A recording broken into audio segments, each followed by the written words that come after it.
Thank you for the introduction.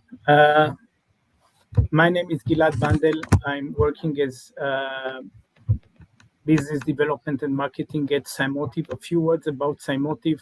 Cymotive is a Israeli-based cybersecurity company. We are around 200 people working in the market for more than 5 years.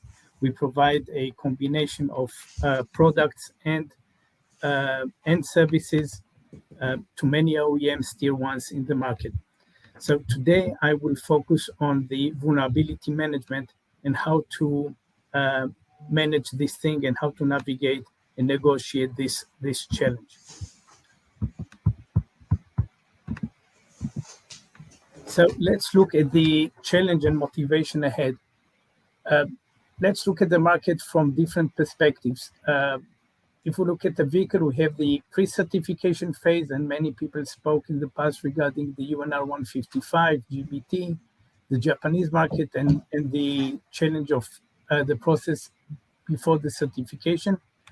And we have the aftermarket. We need to keep in mind that the vehicle rolls down the roads for many years, and we still need to monitor for vulnerabilities all the way.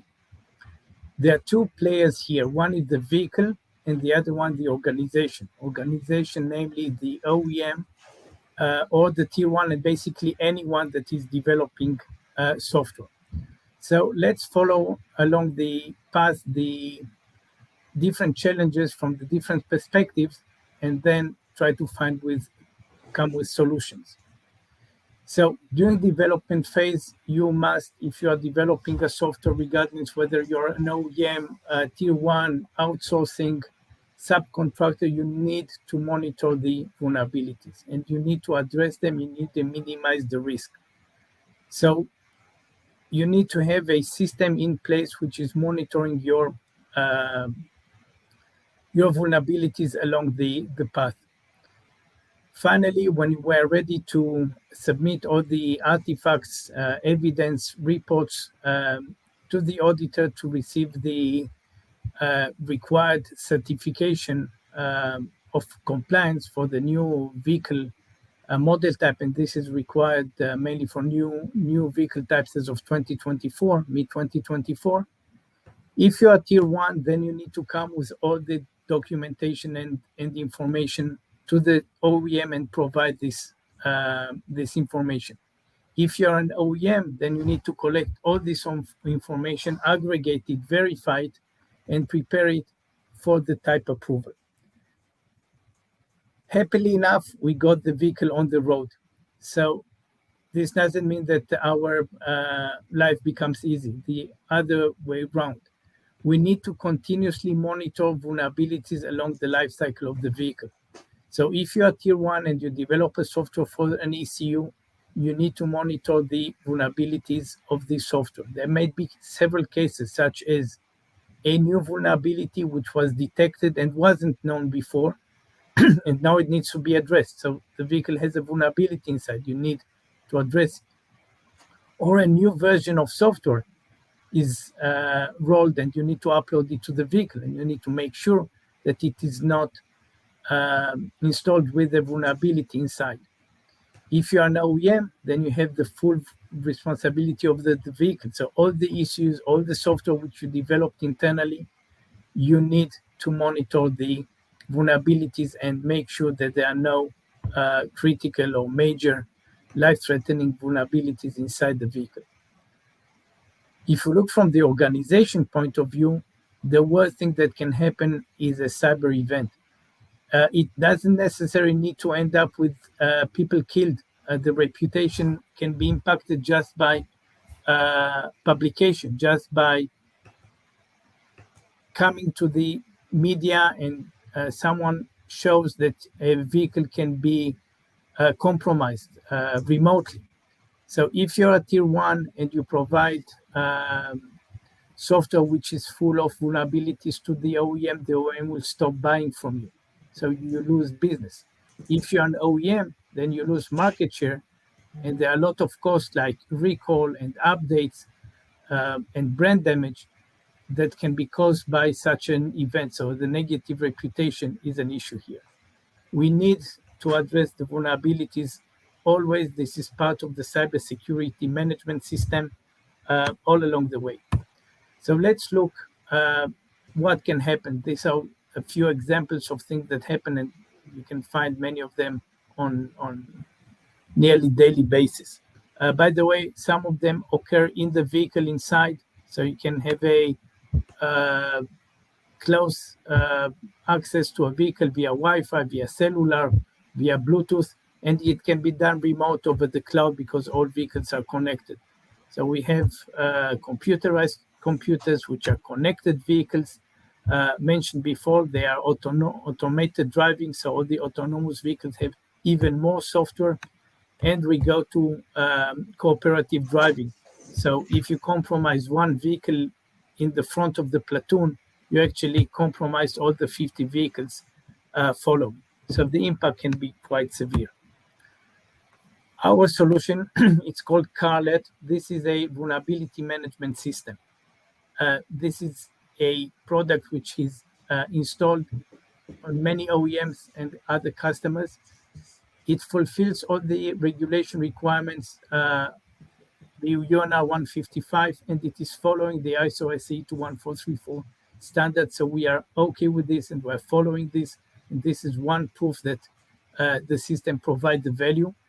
If you are doing the development phase, it reduces the cost of the development. So there is a return on investment here, since we can prove that if you address the vulnerabilities later in the process, the cost will be much higher. It provides the tier one and the OEM full ongoing visibility through the whole life cycle. So it includes the development phase, the audit phase, and the maintenance phase while the vehicle is on the road. We provide for all the vulnerabilities scores and rates according to the vulnerability severity, according to the risk that it poses to the vehicle. So we look at lateral movement, we look at kill chains, and we come with a comprehensive risk management capability here. And obviously we provide the mitigations recommendation that you should take to reduce the risk. So it might be applying a patch or updating to a new version of a package or a library, or moving to a different software because that software is dangerous. In some cases, there might be cases in which there is a vulnerability which is not relevant to the specific case. So the vulnerability might be very severe, but from the other side, it might not impact the vehicle. How this works, what is the business model for this thing? Two major options. Option number one, if you want to manage this on your own, then perfect. You take the product on a subscription basis, install it internally. We provide you the installation, integration, customization, support, customer success, so you will use the software in a successful fashion. Option number two, we provide the full service. So we receive the ECU, or we receive the software image, and we perform all the service, provide you all the artifacts and all the artifacts and all the reports regarding. I will address the questions at the end. So thank you for the question. I see them in the chat, but given that I cannot speak and answer questions, I will address them a few minutes before the end of the session. So thank you for the question, and you're more than welcome to. Yeah, Gilad, we will have a Q&A yes, after your presentation, don't worry. Okay. Let's look at the process. So I want to run through the process. Two sources of input. One source is threat intelligence. There are many sources like NIST, ExploitDB. So all the CVs which are relevant to our industry are there. There are hundreds of thousands of them. We gather them from public web, open sources, from the dark web, internally, things that we discover with our penetration test and cyber experts. So we have a lot of threat intelligence inside our product. The second source is the information about the ECU. if this is a tier one, then we need the information about the ECU. It can be the ECU itself for reverse engineering. So we extract the code and the decompile and extract the software bill of material. If we're looking at the vehicle, then we need additional information regarding the topology of the network. So if there are two ECUs on the same network, it's different than two ECUs on different networks. There might be a lateral movement, but if it goes through a gateway, it's harder. So we need to assess what is the risk function of the vehicle in-vehicle network. So this DSEM works both for tier ones or tier twos or anyone who is developing software, and for OEMs, either if they are developing their own software or if they are integrating issues from various sources. Next, we do profiling. This is Gilad, I think you lost the sharing. So we are now in the phase of the assessment. We look at the product, looks at the damage potential, the attack feasibility, what would be the vehicle impact, what is the risk. We take into account the customer risk model. So there might be different risk models. So we accommodate different risk models in our system to take the philosophy and the other factors which are not directly related to cybersecurity. For example, the vehicle, the fleet size. We might have two exact equal vulnerabilities, but one of them affects 20,000 vehicles and another one affects 200,000 vehicles. This is not engineering information, but definitely impacts the decision how to proceed with this case. Finally, we get reporting. So we provide the heat map in which we show where there are more risks and more vulnerabilities than other places. So you can prioritize your actions. We can anticipate lateral movement, so we can think about what would be the kill chain and what can be affected during this attack. So you might have two ECUs on the same bus, and both of them have vulnerabilities and both of them can be compromised. And now you can move and jump from one to another. We can assess what would be the top risks. So in general, you would mitigate according to the top risks, and you are mandated to do so for critical and major risks. And we come with recommendations how to mitigate those things, what should be the course of action to mitigate the risks.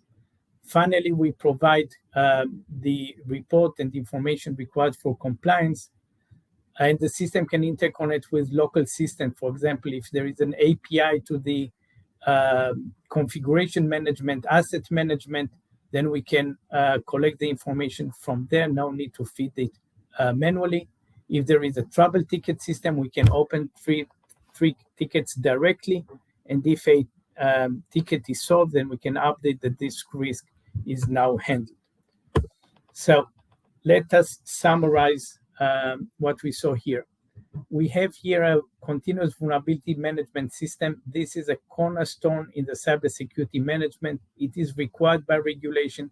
You cannot pass compliance without managing your vulnerabilities in the system.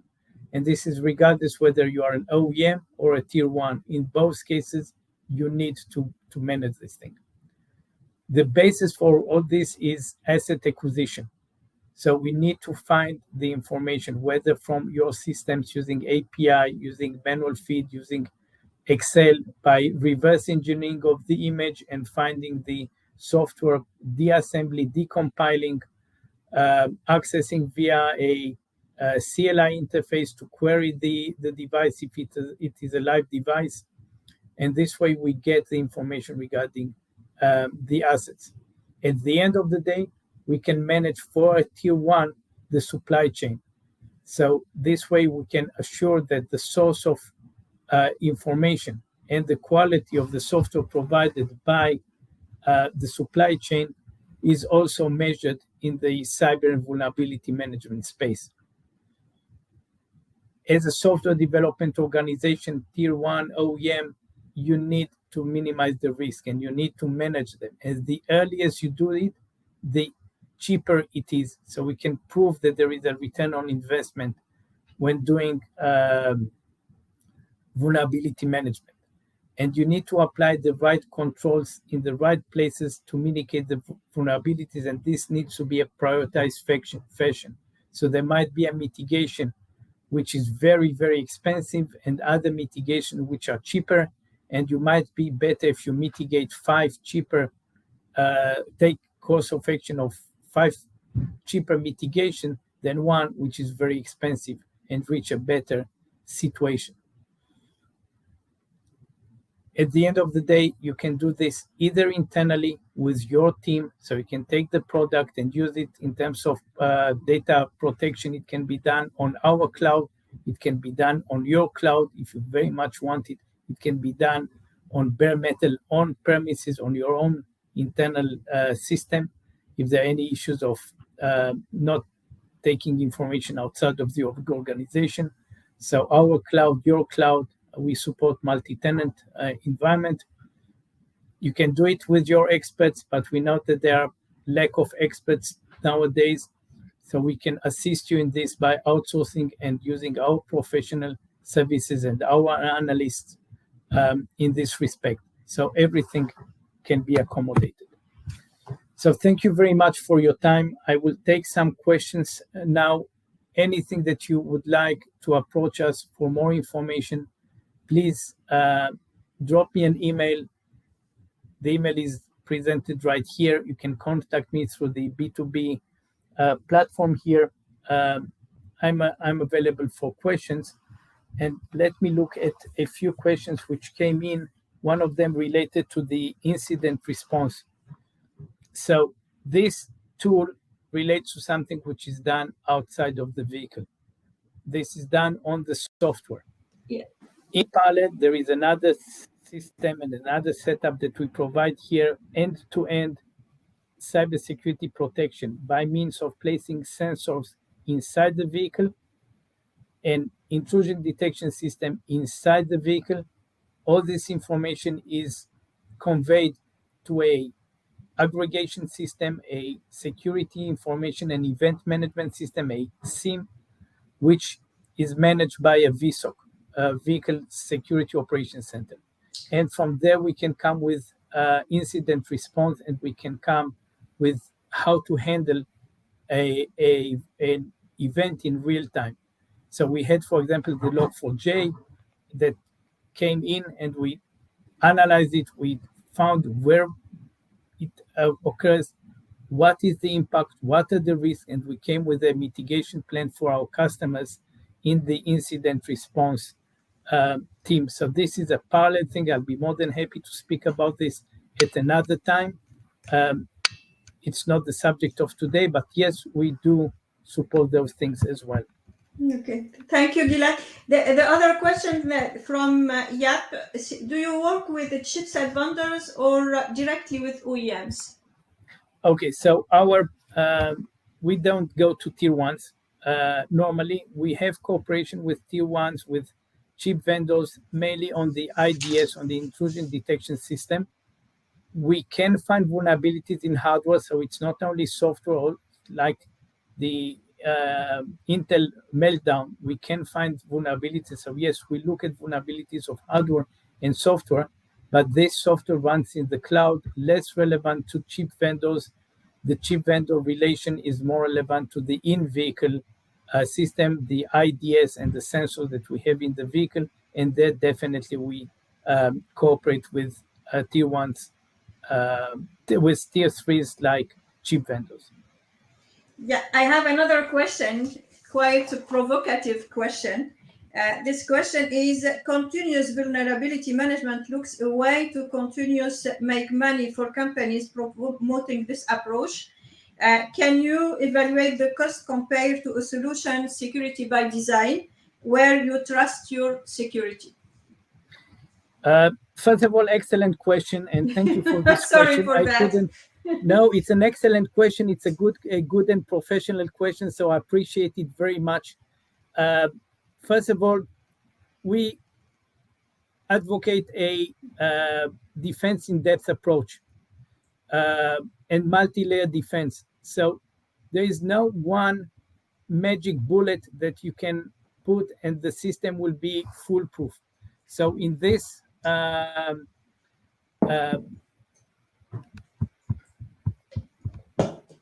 me turn on my camera. Sorry, it disappeared. So we have a few technical issues here. So answering the question, I believe that all the process should be end-to-end from birth to death. So you should have a secure by design approach. A secure by design approach increases the chances that you have a better system, a more secure system, and definitely you should take this. And just to prove it, and again, it's not the meeting of today, we offer also engineering and strategy approach architecture for vehicles and for software. So this is another service that we offer, but again, not today. So yes, we advocate taking in a secure by design approach, but then you need to place more controls and more fences along the way.